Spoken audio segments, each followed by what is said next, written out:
actually think that the wheel needs to be reinvented here. I just think there needs to be a pivot in terms of treating your trusted third parties.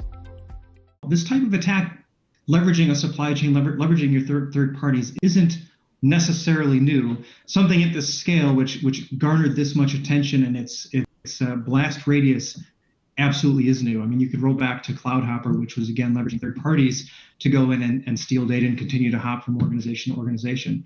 I do think it absolutely highlights the necessity to understand who has your data, what type of data, where are they storing your data, how long do they need your data.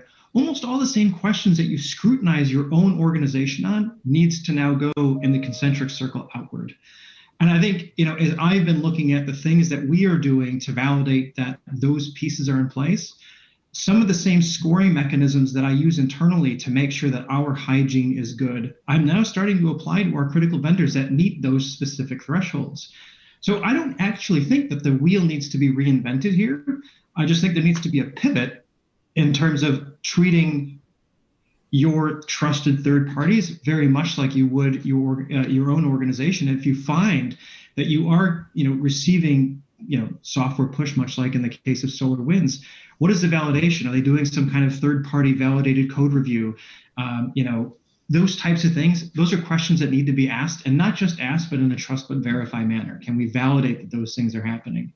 And then audit on somewhat of a frequent basis to ensure compliance. Supply chain is really, really difficult. And I want to agree with Michael on a lot of organizations look at risk. And I want to take it one step further. A lot of organizations look at liability. They look at who's liable if something were to go wrong. And there's a certain trust that you have to give to your third-party vendors, especially if they're in a supply chain, so it's updates or whatever. But within the contract, we talk about liability a lot. Who's going to be liable for this loss? Who's going to pay for the breach? Who's going to pay for this? Who's going to pay for that? And it can be really difficult in terms of evaluating risk if most of your organization is based off the liability. Just because it's trusted doesn't mean it's safe. You kind of have to trust that the updates coming from Microsoft is going to be it's a good patch. And you trust that they're going to give you that patch. But then you have to verify that patch within your own environment. You have to verify that patch with your own organization. And so you trust it coming in, but then you still need to verify. I guess that's called trust but verify. So those sorts of things are important. And I think it really does come back to fundamentals. I had a lot of organizations that I worked with about the SolarWinds, and they were specifically talking about, how bad SolarWinds was, and this is unacceptable, and this and that and whatever.